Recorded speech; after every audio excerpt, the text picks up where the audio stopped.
Hey y'all, welcome back to another episode of Fowler and Friends podcast. Going a little different today. New setting, we're outside.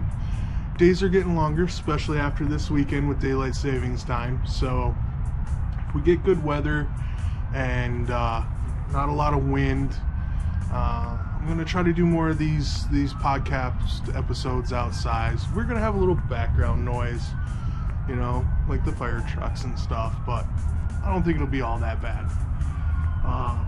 Don't really have a notes or deep dive topic really I want to do today.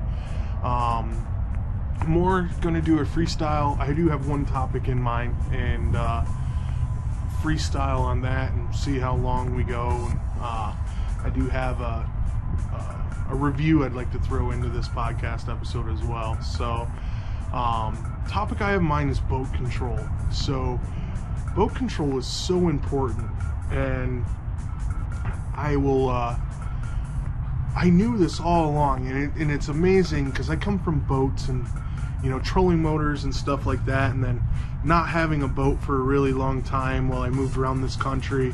And then last year I got kayak and got into the kayak fishing scene, and for some reason I didn't make the correlation a boat's a boat, whether it's a small plastic one or a big one, and I forgot the importance of boat control. And it wasn't until I got the Hobie and we have the Skag and the rudder and the pedal drive that allows us to, you know, fish and adjust and move on the fly, that it really clicked in my mind. You know, last year, with the wind that we have here in Texas sometimes, I was downright piping mad that go out fishing and I'm trying to fish and I know I need to make this cast, and between the wind blowing my line, blowing my lure, blowing the boat, blowing me around,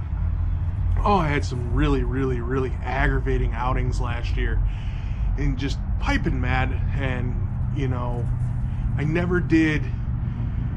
I had an anchor trolley and stuff, but anchoring every place I want to fish, I like to move quite a bit, just was a pain, just as much aggravating as being blown around and not making the right cast. So but I wanted to talk about the importance of it. So I had a lot of outings last year without any way to really control myself in the wind.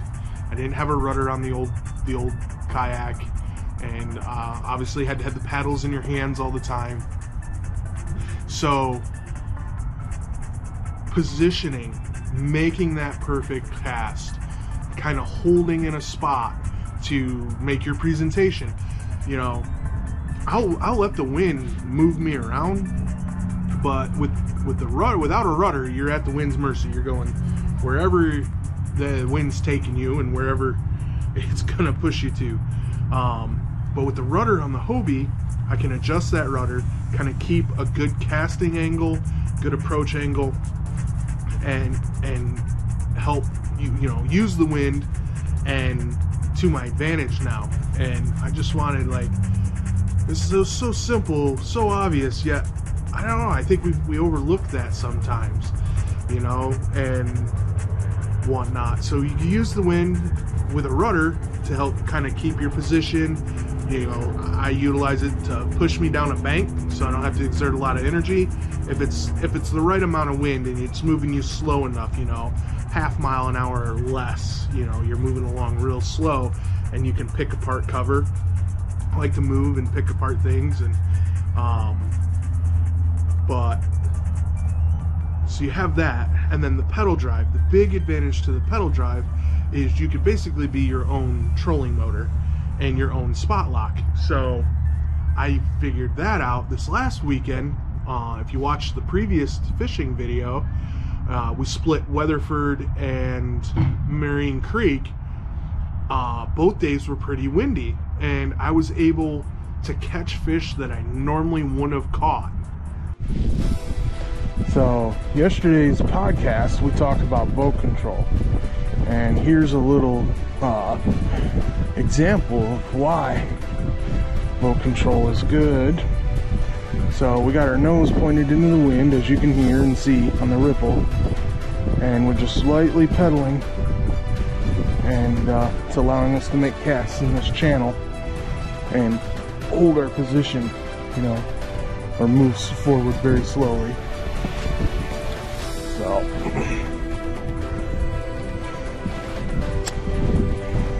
because of the pedal drive, because I could sit there and hold my position and make 2 or 3 casts on an area, that enabled me to, that's what got my bites. Yes, the lure selection was good too, but being able to hold my position just to present the bait right.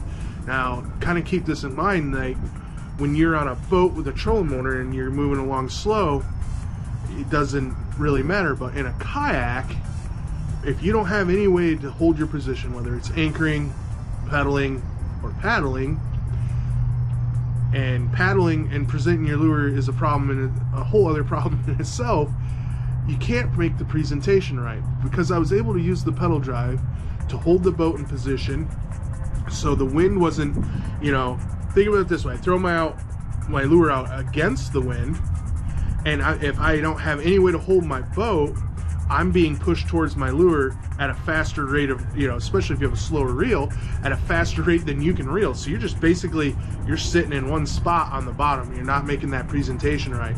So reverse that, you throw it out the other way, and you're working it, you know, back to you as the wind's pushing you. If you're moving so fast, like the wind will push my kayak, I've been up to as fast as 1.5 miles an hour, the GPS says on the fish finder. That's just the wind pushing me. Most trolling speeds, you know, are at 1 or lower. There's certain trolling techniques that you do with that above 1, but all the ones that I'm accustomed to from the Great Lakes, you know, we wanted to troll at 1 mile an hour or less. You know, I have all sorts of things we do to slow our boats down. Little pony kicker motors and plates in front of the thing. You can't move so fast. All sorts of things. So really, when you're trolling, you want to be kind of slow. Unless you're doing like deep divers and planer boards, you'll be a little bit faster, so that stuff spreads out and goes down to the depth it needs to go to. So having the boat control with the Hobie really helps. And it doesn't have to be a Hobie either. As long as you have a rudder or a pedal system or a really good anchoring system, excuse me, that will help you make those presentations how they're supposed to be made.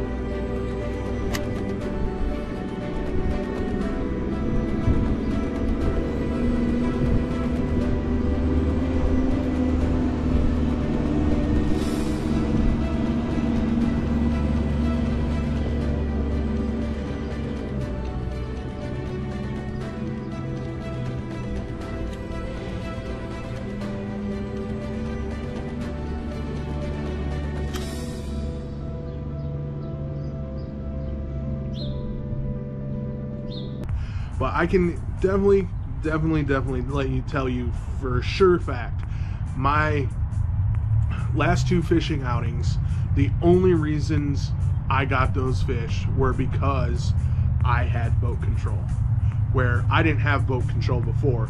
If I caught the right conditions and was able to work with the wind and without too many, you know, anchoring spots, I caught a few fish. You know, last year on Mineral Wells, my practice, I got really good. I got a really good wind that was slowly moving me down the bank, and it allowed me to pick certain pieces of cover apart. I ended up getting 3 or 4 fish that day. But outside of that, a lot of my outings with the Old Town, I didn't get a lot of bites, and I think that's because I wasn't making the presentation proper enough because I had no boat control. And that's just the biggest thing, and it's been on my mind ever since I got the boat. I had the first day I had it out here on Marine Creek, I got my first 5 fish limit. We didn't have a whole lot of wind that day, but I was able to cover more water that day with the pedal drive kayak and make better presentations that day, and I contributed to being able to control the boat. So it's really, really important. Boat control is, you know. River fishing, I think that Old Town's going to be perfect for river fishing, especially because you can kind of work. You're going to work with the current. You're going to be fishing those slack areas and different current breaks on the river. You know, I think a rudder would still be very advantageous to put on the Old Town, and that may happen in the future for river floats. So you just don't have to use the paddle as much. I can just make corrections with a quick turn of the hand and keep casting. So I think that's definitely, for terms of boat control for the Old Town, definitely needs to happen. But the Hobie, just being able to utilize it, the systems that and the technology that they put in that thing, it's worth every penny. Or it's worth every penny to try to get some of these boat control items on whatever kayak you have. Like I said, the Old Town's going to get a rudder. Definitely needs a rudder, and I'm not going to do... I may go foot control on that one just because the way it's set up. Foot control would probably be good on that one.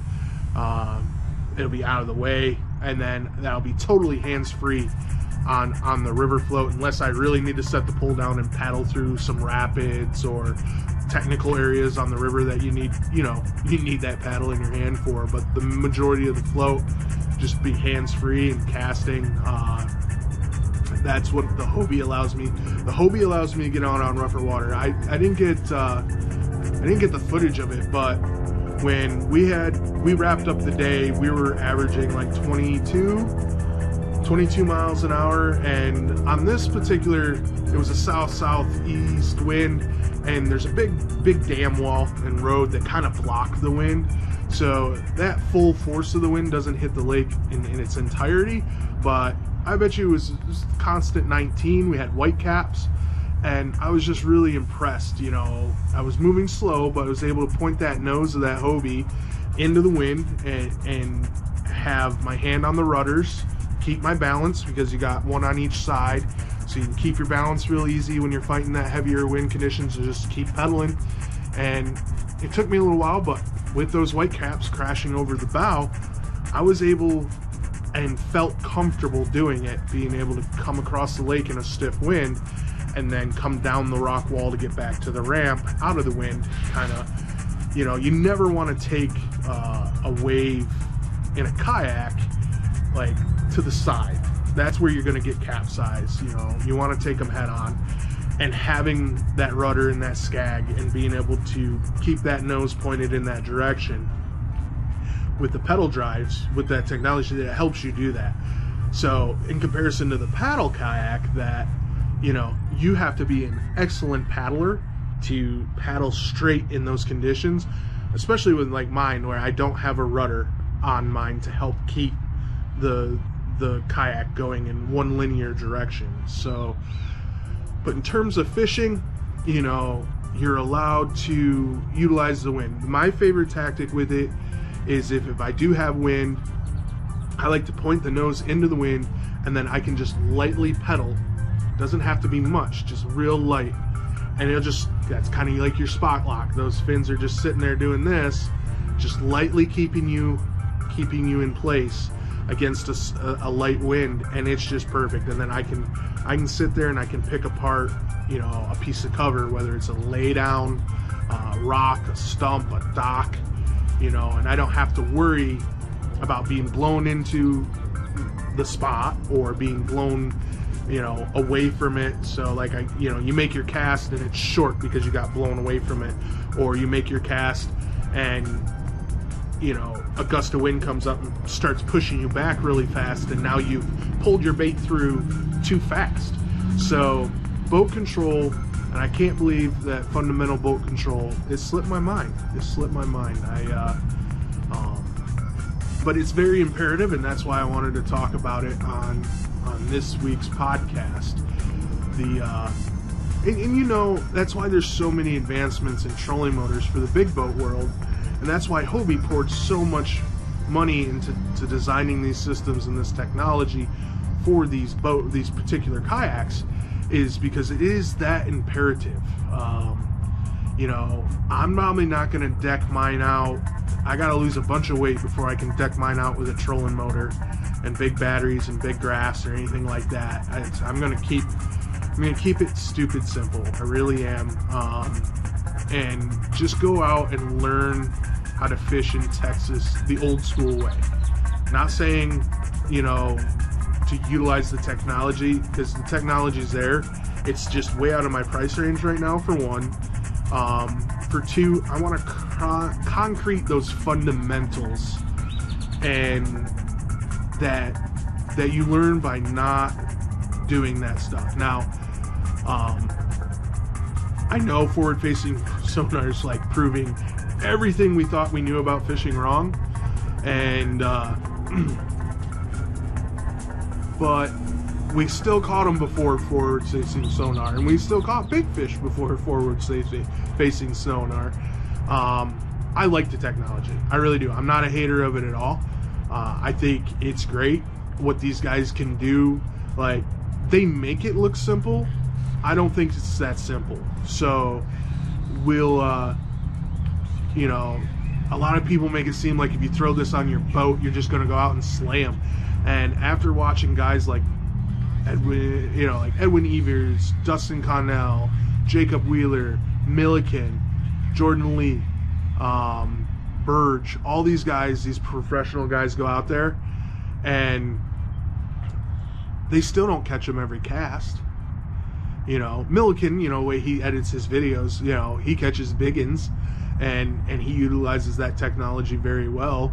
But it's not that simple. Like, the average Joe couldn't go, like, just because he goes and buys forward-facing sonar doesn't mean he can go out on the lake and catch every big fish in the lake or every fish in the lake. It still takes skill, time on the water. You know, it takes a different skill set to have them set up right. The electronics are set up right. The settings are set up right. You know, the proper wiring harness, the proper voltage. Like, it's not that simple. So, I don't know. It's just a weird tangent. I don't know why I got off on it, but you still need the boat control to utilize that technology. That's where I was headed with that. Yeah, you know, just because that's on there and you can see the fish, if you couldn't hold the boat in the right position and you couldn't make the perfect cast and present your bait in the perfect way, you wouldn't catch that fish anyways. So back to even the new technology requires an old school concept of boat control, and I don't know why I forgot about it. I really don't, but I contribute to this year's fish catching really to just having boat control and being able to present my bait properly and not be mentally too, right? So if you're constantly fighting the wind, like, it made me really, really aggravated. And when I was really, really aggravated, you know, I had two ways to go with it. Either I just like, fuck it and just be done with it for the day, or I try to force something, and then that never works either. So the boat control really helps in a lot of aspects, and I think it's a fundamental thing when, you know, if you're going to, you know, if you're a fisherman and you're looking to get into kayak fishing, you really need to consider that. That should be, you know, there's maybe not number one, but at least number 3 on your list. You know, comfort, style of fishing, those types of things should be like top. Big guys like me, safety. So the Old Town for me is very unsafe. I have to plug all the scupper holes so it doesn't take on water, because me, myself, and my gear outweigh its carrying capacity. So I have to be very careful. I can't take any water on via rain, wave over the bow, none of that because it just fills up with water. I do have some self-draining scuppers in there, but they'll drain very, very slowly. So if I was to take a huge wave and swamp the boat, they wouldn't be able to evacuate the water quick enough. So that's another thing, that safety thing of it. You know, make sure the boat you get has enough carrying capacity. I'm 6 foot 350, and then you add my clothes, my boots, the tackle, rods, the net, the fish finder, all that on there. And the Old Town was I was just over its limits. I was not like crazy over its limits, but it's just over the limits. But for a nice river float where I'm going to take like 2 rods and maybe 1 small tackle box, I think it'll be perfect for that. And hopefully I lose a bunch of weight and the scupper plug problem goes away on its own. But still need to add some steering capabilities to that kayak for the boat control aspect of it. So that's, yeah, I mean, put that at the top of the list when you're thinking about purchasing a kayak, because it really will make or break a difference for you in your experience on the water. I mean, it did for me. You know, I don't want to sound like one of these Hobie hype guys, but I see why they buy them now. You know, I thought they were overpriced pieces of plastic for a long time, but now that I have one, I've used it, and I haven't even used it to its full capabilities yet. I've only been out on it a couple times, but just having the hand steering and the pedals and being able to position myself properly or hold a position to present your bait correctly is just phenomenal. Even if you're like tough winter fishing, trying to do a drop shot over a flat on a lake, you know, like 10 foot of water, and there's a light breeze, you know, you don't want to be coming through those openings in the grass with your bait too quick. So being able to use the pedal drive to kind of hold you in position as you make that drop shot presentation. You know, if you're trying to work along, you know, riprap, you know, with a crankbait or a power fishing method, spinnerbait, anything like that, you know, you can utilize that rudder to kind of hold your angle, even if the wind, you know, even if you're a light breeze, it's not like blowing you into the shore and stuff, you know, kind of use that and use the pedals so you can keep getting that perfect linear cast along that piece of structure. So that's really what this episode's about. And as you can see, it's actually pretty darn nice out tonight. We got a little bit of clouds rolling in. It's supposed to be 80 something tomorrow. We plan on going fishing the Eagle Mountain, and we got 70 today, light breeze. I have the kayak loaded, but I wanted to get this episode podcast out. We're gonna improve and hopefully get guests in the future. We got to really got to make the mistakes and get through this process and learn a lot more before we get to that level. But we will get to that level and whatnot with guests, and that'll be a little different, you know. Probably run that off the laptop. I got to figure out what platform everybody's using to get those guests on and have the visibility of the guests, the visibility of me. Both the audios record at the same time, so you know, we were using Anchor and the cell phones, and it was okay, but I really think going to a laptop and a platform, and then we can get both the video and the audio. So not only can we just upload the audio to our podcasting platform on Spotify, but then we can put it on YouTube for the rest of you guys that like to watch. And the people that do listen can come over to YouTube and see some of the things we discuss and share and show.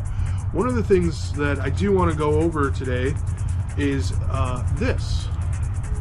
This is a rod I picked up not too long ago, and we're just going to do our initial thoughts on it. This is actually a Berkley rod. It's their Amp series. It is a 7-foot medium moderate fast, 18 to 17 pound, quarter to 5/8 ounce rod. And I tell you what, I picked it up and I paired it. They had the Revo S on sale for $79.99, and the rod itself is like $35 from a local tackle shop here in Fort Worth. So I initially got this set up for jerkbait rod, and I wasn't getting on a jerkbait bite, and I ended up tying on an underspin, as you can see. I tell you what, I've had crankbaits on this rod, I've had jerkbaits on this rod, and now I've had my swim bait underspins on this rod. This is a really good setup. I am very, very, very happy with the performance, the sensitivity, and the feel that you can get out of it. Now, when you're running your jerk baits, it's perfect on that, you know, that slack line, snapping cadence and pauses, and then you get a lot more feel and a lot more feedback out of your crankbaits on this, especially if once you're hitting riprap and stuff. But I like that extra little softness and bend in the tip, because it'll help deflect. You know, the rod will load up a little bit, but it's a big load up, so it gives that bait a little, you know, it's not like pinning that bill to the cover. It's a little like softer, so it lets it roll better. It's been really good for all three of those applications. I did manage to catch one fish on this rod with the underspin on Marine Creek out here on Sunday. So, and good response. I had outside lip, but I had a good all the way through, and that even with all that extra weight, and he come jumping a couple times, this rod, that little extra sensitivity helped keep him pegged. So if you guys aren't, you know, I'm not into spending huge amount of money on my combos. I'd rather spend more money on a good reel, and then find good rods with good sensitivity.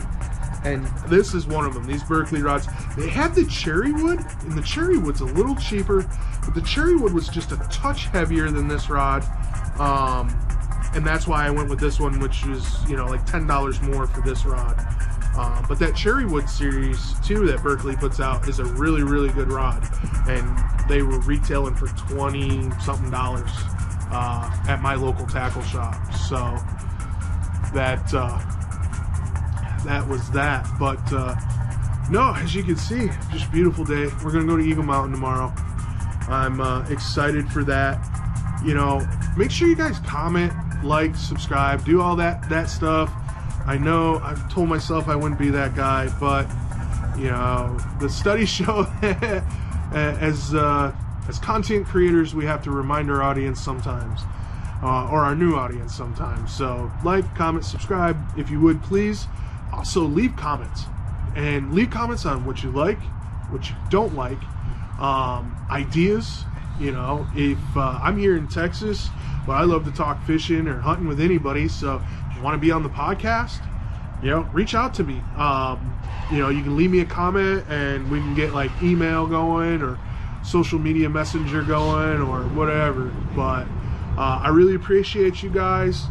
You know, I'm growing. I appreciate your patience. I appreciate the subscribers I have. We're creeping up on 50. We're creeping up on 50. So I know it's small potatoes in the realm of Mr. Beast, but I am proud to have each and every one of you. So this is Fowler Corners, Fowler and Friends casting off.